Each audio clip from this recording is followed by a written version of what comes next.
Palworld is a massive game filled with lots of overlapping systems, things to do, and bases to maintain.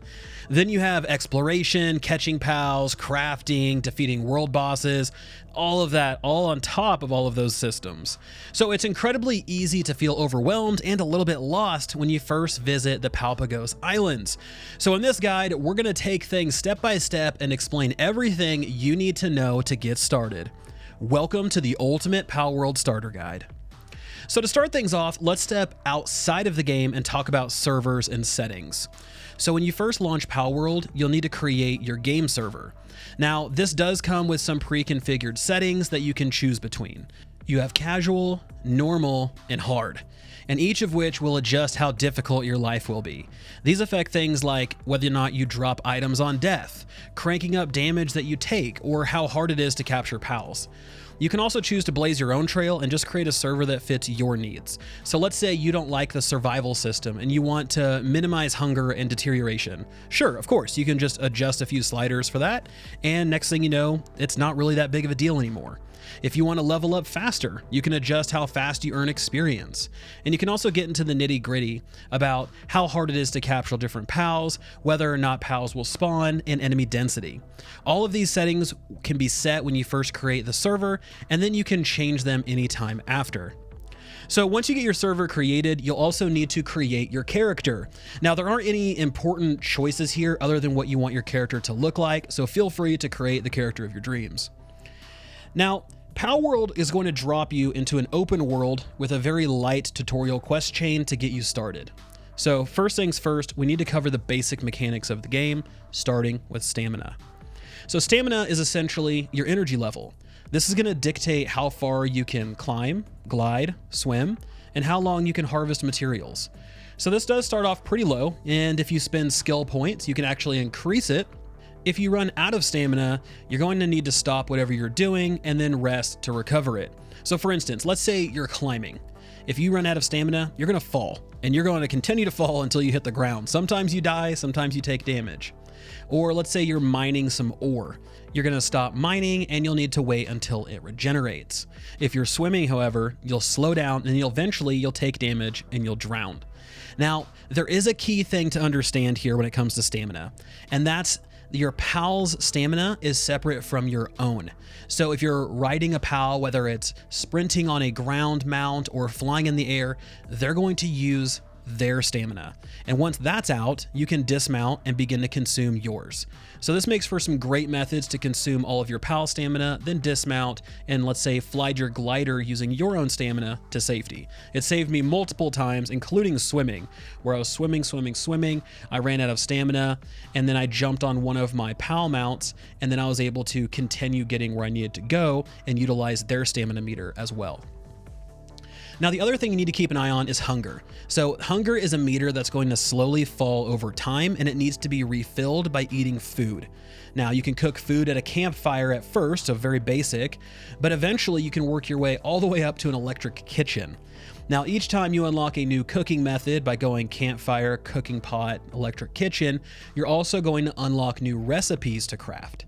Now, not all food is created equal, obviously. There are some that only provide like a little bit of nutrition, while others provide much more nutrition, as well as even providing stat boosts. So you want to keep an eye on what foods provide because it's going to help you in your adventure. If you need extra defense, then you can eat a defensive food. Same thing goes with work speed, or even for your pets, you can have a sanity food that increases their sanity.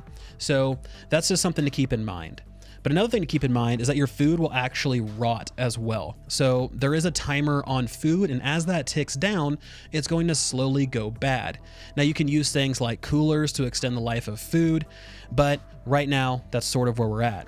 Now there is a bug in the game where if you resort your inventory, it actually restarts the timers on all of your food in your inventory.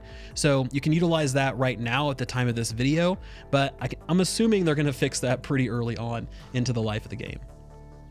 But your hunger isn't the only thing that you need to manage. You also need to keep track of your pals' hunger too, because your pals will get hungry. You'll get notifications that say your pal party is hungry. You'll also need to keep track of the hunger of all of the pals working in your base camp. So it is almost a full-time job trying to make sure you have enough food to provide to all of your different pals, including yourself. So outside of hunger and stamina, you're also going to encounter temperatures. So at first, these aren't really a huge deal other than nighttime. Nighttime, it gets really cold, so you do have to prepare for that. But during daytime, it's not really a huge deal. But as you travel further and further into the world, you're going to find yourself in incredibly hot and cold environments, and these are going to require new clothing. So this is where unlocking and crafting new armor definitely comes into play, because starting out, you're going to have access to kind of simple cloth gear, but soon you'll unlock pelt armor and then metal armor and so on and so forth until eventually you reach PAL armor. Now in Palworld, armor comes in two flavors: heat resistant and cold resistant. So you need to make sure to craft the right one for whatever expedition you're going on. Now you can view what resistance a certain armor has by looking at the bottom of the tooltip.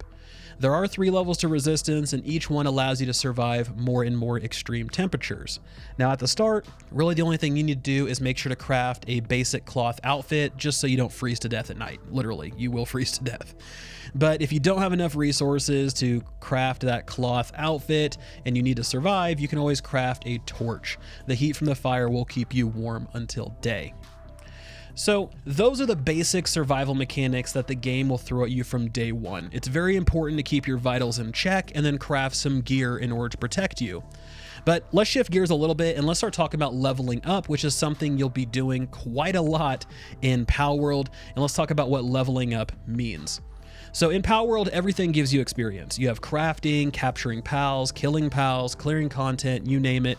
By the way, capturing pals gives you more experience than killing pals. So if you have the means and you have the spheres, make sure to try to capture pals instead of killing them. You get the same resources, the same materials, but you also get a big boost in experience. So as you're earning your experience, once you earn enough, you're going to level up and then earn 1 stat point and also a handful of technology points. Now these stat points can be used to increase your basic stats: health, attack, stamina, work speed, and weight. Now defense is handled by your armor and can't be like directly boosted via points. Now here, I recommend boosting your weight and your work speed first. These are going to be very important early on as you're crafting a ton and you're harvesting lots and lots of materials. By being able to carry more, that reduces the amount of trips you need to make, and by being able to craft things faster via your work speed, you're going to get the things you need more quickly. Then we have our technology points. So technology points are spent on unlocking new things to craft. These range from structures to weapons to decorative stuff. Now they all require different amounts of points, and honestly I would heavily suggest prioritizing production structures like workbenches, production lines, all of those things first. That way you can actually make the stuff that you're unlocking. Then after that, unlock weapons, and then PAL gear, proficiency boosters, and then lastly the decorative stuff. Unless you're like going for all decorative, then obviously you can flip that around, but in terms of like value, to me personally, decorative stuff came last. Now that's my preference always, but you can do you. So once you unlock a new crafting recipe using your technology points, you can access them through the build menu, which we'll touch on here in a little bit. There are also things called ancient technology points. Now these are gained by defeating bosses, towers, all of that fun stuff. These allow you to unlock like new features or key items in the game, such as a grappling hook, a sphere launcher, a feed bag, the power statue. These are all like big ticket items and things that are going to be impactful going forward. So speaking of the power statue, let's talk about this really quick, because this is the last key place where you can upgrade your character and your pals. This statue can be crafted and then placed in your base, or you can also just find it in churches throughout the world. I opted for the churches because I needed the resources, but if you have the resources, you can always put the statue out there for you. Now the statue will allow you to trade things known as PAL souls in order to boost your PAL stats. Now your PAL stats are attack, defense, stamina, and work speed. You can also trade Lifmunk statues, these little like green squirrel looking statues, to boost your capture power, which allows you to capture more and more powerful creatures. This is going to be very important. So as you're going out and you're exploring and you're doing all of those things, you're going to see those glowing Lifmunk statues. Make sure to go out of your way to get those, because as you're going and you're leveling up and you're trying to capture more and more powerful creatures, you need to have that extra boost to your capture power. So it's always going to be a net add rather than a net loss. And sort of to round this whole thing out, Pal Souls are found throughout the world, because I know that's going to be a question. Where do I get Pal Souls to boost my Pal stats? These are found throughout the world. You can find them lying on the ground, you can find them in chests. Lifemunk statues, like I mentioned, are green, and you can find these really just sort of anywhere. So let's move on to the next thing, and that's going to be gathering resources. So crafting in Palworld will have you traveling all over, gathering things in order to fuel your projects. This means harvesting wood, ore, stone, fiber, wool, you name it. There's a ton that you need to collect as you slowly unlock more complex recipes. Now, first, you need some tools. The game's going to instruct you on how to create a mining pick and a wood axe. Now, both of these are going to be key in gathering what you need, and over time, you're eventually going to refine them into more and more effective tools by unlocking better variants from the technology tree. As you're out gathering resources, you're going to slowly fill up your maximum weight that you can carry. This is your gatekeeper in the early game, because you won't be able to hold very many resources, and with that, you need to make lots of trips back to your camp to empty your inventory and then head back out. If you overfill your weight capacity, you're going to walk slower and slower until you cannot move. And if you're encumbered, you also cannot jump or sprint. And this is why I suggest that you spend some stat points to boost that weight and help yourself out. These resources that you're gathering are going to be unrefined and will need to be used at a production workbench in order to refine them into usable assets. So for instance, when you harvest ore, you're going to need to use a furnace to refine that ore into ingots, which are a key resource for nearly every craft throughout the game. Now, one pro tip for dealing with encumbrance is to take advantage of the grappling gun. This is going to allow you to shoot a hook into the ground in front of you and then pull yourself to that location no matter how much you're carrying. This way, you can overfill your inventory and then just use your grappling gun to pull yourself to either a fast travel statue or to a workbench to then dump your resources. Pro tip number 2, don't feel like you have to build your base in the exact spot that the game tells you in the tutorial. Feel free to look for a really good spot that has a lot of really strong resources. For me, I moved my base to a area that had just a ton of ore. That way I can build my base around all of these ore nodes and then use my pals that have mining capabilities to just mine all of that ore as I'm going out and working and exploring. Because ingots, ore, all of that stuff is going to be a huge bottleneck early on, especially if you don't have easy access to ore nodes. So you need to make sure that you're in a place where you don't have to travel very far in order to get ore to make ingots. So that's just something that I learned the hard way, and I'm passing that on to you guys. So speaking of building a base, building bases is going to be a huge part of your Palworld experience. Now this game allows you to have multiple bases that you can create and maintain, or if you just want to focus on one base, you can do that too. Don't feel like you have to have multiple bases, because it is a lot of work and upkeep to try to take care of a base. Now, bases in Palworld serve as a home for both you and your pals, and it gives you a spot to do some work. Now, when you first begin, you'll need to place a pal box. This is a hub for your base that allows you to manage your pals, view missions, and then fast travel to different places in the world. Setting a pal box will also set the area that you can build in. It's a pretty large area. So you want to make sure that you can choose an area that gives you good spacing and one that will also be easy to defend against attacks. You want to make sure to give yourself enough space to account for very long production lines, power generators, housing, and beds for all of your pals. Now, crafting in Palworld, like I mentioned earlier, it's a very simple process. You gather the materials you need, head over to the production workbench that you're using, and then craft the item. Now, when you begin crafting, you're going to be starting to kind of do the work yourself at first. However, other pals will kind of join in and help finish jobs faster, which is why you want to look at pal proficiencies. Now you can leave and you can let your pals do the work, which is great if you want to go out and have an adventure, come back, and then everything is done. But it really just kind of depends on how quickly you need that item. Because if it's ammo for a weapon and you can't go on an adventure without having that ammo, then you need to sit there and help put it together or wait, however you want to go about doing it. So there are going to be some times where you will have to go hands-on and actually craft, but for the most part, you can always depend on your pals to jump in and help. Now, the other thing you need to be ready for when it comes to bases are raids. So raids are either groups of pals or humans that are going to launch an attack against your base, and it's up to you to defend it. So you can place defensive precautions, things like landmines, sandbags, walls, turrets. These are going to help thin out the attackers, but ultimately, you'll most likely need to get your hands dirty and get into the fight yourself. You can summon pals to help you out. You can even change the behavior of your working pals to switch them from work mode to defense mode, using something called an alarm bell. Now, this is a really good time to see some new pals. And this is a really cool thing I like about raids, is because when they raid your base, a group of pals raid your base, you can potentially capture ones that aren't normally available in that area of the world. So early on, I saw a bunch of like Relaxosauruses, and they're not available in that area of the world, and it was a brand new pal I've never seen before. So it gives you access to those kind of higher level pals that you might not be able to go out and capture on your own because they're in a higher level area. So this is just something, take advantage of the raids, make sure to obviously protect all of your stuff, but don't feel like you can't capture these things that are coming into your territory. Now, the other thing about raids is that these raid parties will destroy your workbenches, your walls, they'll knock out your pals. These can be extremely destructive. So when you get the alert you're being raided, it's all hands on deck, and make sure to put up some defenses and get them out of your area.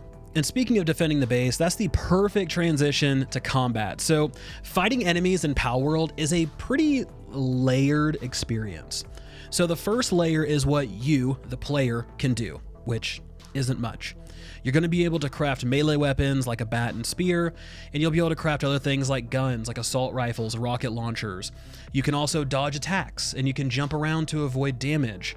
You'll also need to craft yourself a shield and an outfit to gear yourself to prepare for anything that the game throws at you. So while you don't have any real complexity in weaponry, you will be able to defend yourself. So all in all, combat from your perspective as the player is pretty simple. You whip out a weapon and you start blasting. But adding in pals and pal gear is where things do get more interesting. Now, one other thing about your gear, it has a durability. So as you use an item, you will need to repair it every now and then to keep your things fresh and impactful, because once they break, you lose those bonuses. This counts for crafting tools, gathering tools, and this counts for weapons and armor as well. Now, during a battle, you can have one pal out at a time. And these pals will fight alongside you, and they'll use their skills to deal damage. Now, some pals have passive partner perks, which give you stat bonuses, while others have active skills that you can control. So for instance, Warsect has a passive that increases my defense and then adds fire to my attacks. Whereas this Gobfin that I have has a skill that I can use to command them to use a particular attack. So there is a difference in what pals you bring to fights and how interactive you want battles to be. This also plays into pal gear, which are special key items that allow you to handle certain pals or give them weaponry. Now, the first one I unlocked was a Lifmunk SMG. This is a castable skill that'll give my Lifmunk pal an SMG, and they'll sit on top of my head and shoot wildly at enemies. So whatever I'm shooting at, they'll shoot at them too. Then you also have the Volt Hog gloves, which allows you to throw a Volt Hog like a shot grenade, which is pretty cool. Now, there are multiple pieces of pal gear you can unlock and use, such as shoulder-mounted missile launchers, grenade launchers, so there's a lot to choose from. And while not every pal has this particular combat capability, some do, and it's up to you to decide if you want to use them or not. And lastly, when fighting pals, each one will have an element or two that you need to take note of, because there are elemental advantages in this game, and exploiting those will help make battles much easier. So this follows like the standard approach, right? Fire beats grass, grass beats ground, ground beats electric. Now, there are some curveballs, things like dark, normal, ice, and dragon, but those sort of follow their own little kind of side pyramid, so it's not exactly difficult to understand. So whenever you're assembling your party of pals, make sure to keep this in mind and cover up any weak spots. And I think this is probably a good time to talk about the process of capturing pals out in the world. So when you find a creature you want to capture, you need to whittle down their health and then throw a sphere at them in order to attempt to capture them. Sort of like a Pokeball, right? If you want to use a Pokemon comparison. It's a very basic process. However, there are some complexities here as well. So one, let's talk about the different types of spheres. So you're going to start with a basic sphere, then you have Mega, Giga, Hyper, and Legendary. Each one gets more costly to make, but their capture percentage is much, much higher. Next, the level of the pal and their percentage of health will determine what type of sphere you'll most likely need to use. So for low level pals, the basic sphere will be enough. But for pals that are higher levels, you'll need to whittle down their health and then use more powerful spheres, like a hyper or a legendary sphere. And then once you reach a certain level, the basic and mega spheres will no longer work, and you have to use giga and up if you want to even have a chance at trying to capture these things. And then lastly, you can do things to help your capture percentage. Things like applying ailments, such as shock or freeze. These can boost your chances of capturing a pal. So try to remember that when you need to capture a pal, and it's a higher level or difficult one, then try to freeze them or shock them. That way it sort of paralyzes them and stuns them, and you can use a sphere to try to capture them. So one pro tip here, I know because I've ran into this multiple times, make sure to withdraw any pals you have out so they don't accidentally kill what you're trying to capture. That's happened to me a few times. It's very frustrating. So as you're sort of whittling down their health and they sort of get low, make sure to withdraw your pal. That way you're not gonna have a big nightmare ball coming out of nowhere, wiping out the thing you're trying to catch. So once you've captured a handful of pals, you can assemble them into a party. Now, these are the pals you'll be able to bring out into the world with you, and you need to make sure you understand what value they bring to your adventure. So the first thing we want to look at are the passives. What passives does this pal have? These are essentially perks that affect the pal, the party, and yourself. They do come in 3 tiers. They can be positive or negative, and a pal can have up to 4 passives. And these can be minor or major impacts to how they operate. These include things like boosting movement speed, increasing defense, having reduced hunger, for positives, for instance. Now for negatives, we have things like reduced defense, less attack, takes more damage from certain types.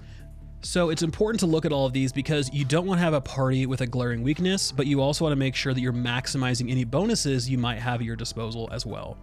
Now the next thing to look for are partner perks. These are the same ones that I referenced in the combat section when I was talking about like War Sect giving extra defense and fire attacks.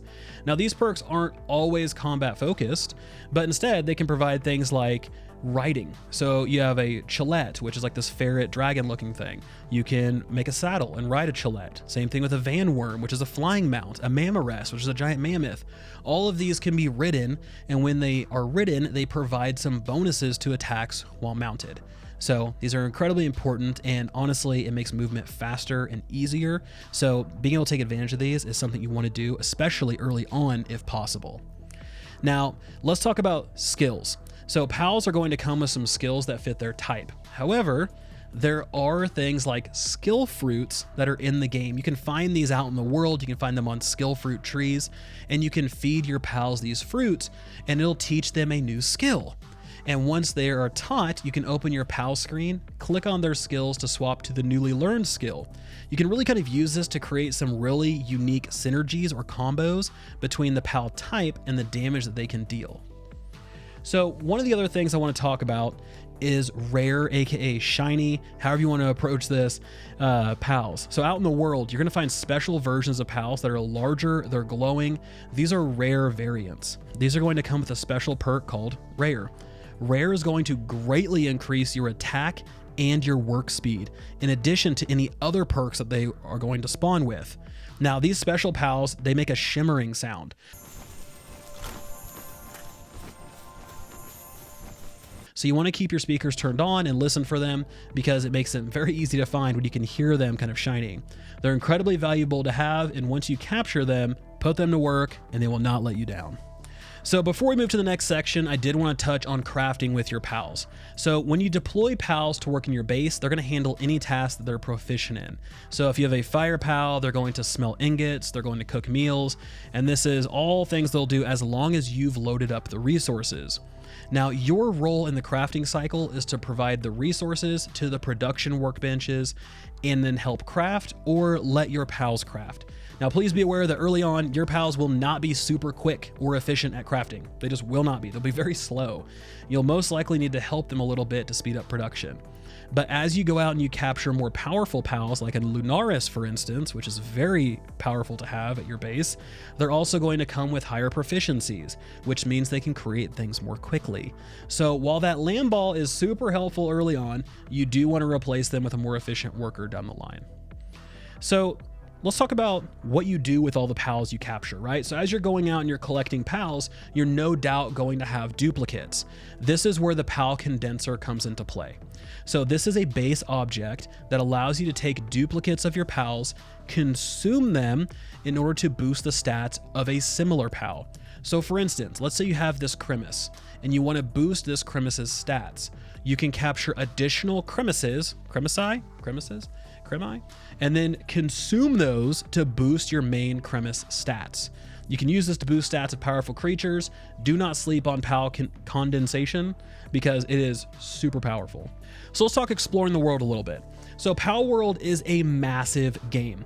It is a huge world to explore. You're going to be doing all of this on foot, riding pals, and you can do all of that by taking advantage of some of the fast travel statues that are placed throughout the world as well. And getting around can be very slow at first, but as you unlock mounted pals, including flying, it gets much easier. But let's talk about some of the things you're going to be seeing while you're out and about, starting with dungeons. So dungeons are instanced areas that can be accessed by looking for these dark entrances throughout the world. They vary in level, and inside you're going to find pals, quite a bit of mining resources, and then it all comes to an end with a boss battle. After you defeat the boss, there'll be 2 chests containing accessories, schematics, and tech manuals. So accessories are a type of gear. They often give you little boosts to things like stamina and resistance. Schematics are blueprints. These are kind of a cheat code, so as long as you have these in your inventory, you can craft that item. It still costs the resources, but allows you to craft things that you might not have unlocked yet. And then lastly is tech manuals. These are consumable items that grant you a technology point to spend on unlocking something new in the tech tree. Now, these dungeons don't have much variety, but they're a very good source of materials. You can find ore, paldium, and then once you kill the boss, you'll get some ancient technology parts which can be used in crafting. Now, one of the first things you're going to find out in the world outside of dungeons are world bosses. These are boss level variants of pals that can be found out in the world. Now, these are often a higher level than the surrounding pals. They typically have more health, and sometimes they'll come in a subspecies, like for instance, an electric version of a Relaxosaurus, which is usually a water pal. So you can get some really cool subspecies from these fights to help augment your team. Now, whether or not you capture or kill one of these bosses, they will respawn in 1 hour and you can take them on again.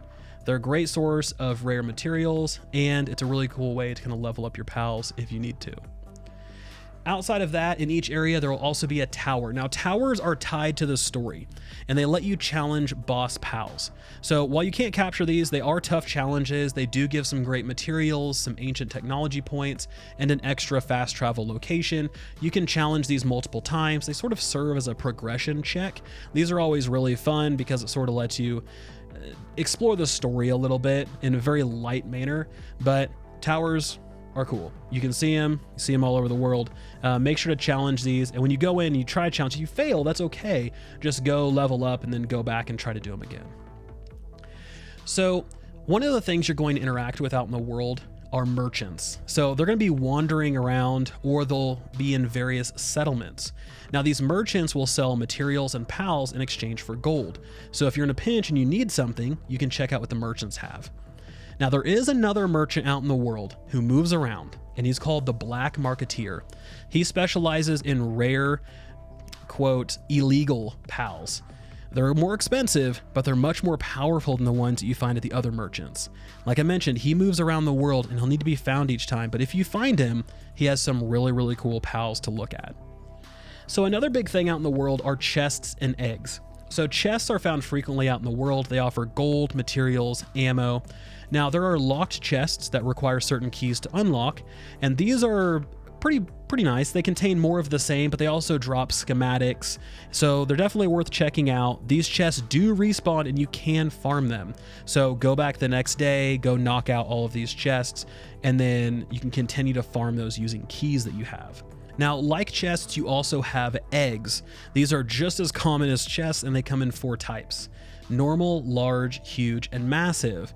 And they also come in different elements. So if you find a frozen egg, you're going to get an ice pal. If you find a verdant egg, you're going to get a grass pal, so on and so forth.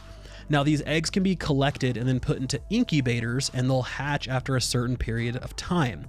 Now, finding eggs is a great way to collect pals that you might not have access to yet. This is how I got some really cool fire pals early on, like an Arsox and a Flambell. Now, the thing about eggs and incubators is that if you put an incubator in an element that is going to match that egg, so for instance, a cold environment and a frozen egg, then they're going to hatch much quicker. If you put them into an arid environment that's dry and hot, then they're going to hatch much slower. So this is just something to keep in mind. If you're in a neutral site, they're going to just kind of follow their regular hatching cycle, and it's not going to be a huge deal. I haven't ran into any issues with eggs taking forever to hatch outside of a huge dragon egg that took 30 minutes, but besides that, most of them are on 10-minute timers, and it's not a huge deal. So we have 2 more things to talk about. The first one I want to touch on are bandit camps. You can find these out in the world, look for a giant kind of smoke signal, and these are going to be completely overrun by bandits. Whenever you get close, they're going to aggro you and they're going to start shooting you with weapons, and you need to clear out the entire camp, and usually in the middle, they're going to have a pal that's captured in a cage. By letting this pal out, you're going to collect them and they are your pal now. Now, one of the other cool things is clearing out these bandits, they're going to drop ammo. Usually it's coarse ammo, which is a low level ammo, but when you start to unlock your first like makeshift handgun, this is going to be really, really powerful because you don't have to go and craft ammo every time. You can just go farm it at these bandit camps. So again, this is just a really great way to farm, ammo, pals, gold, all of those things. And they respawn fairly frequently.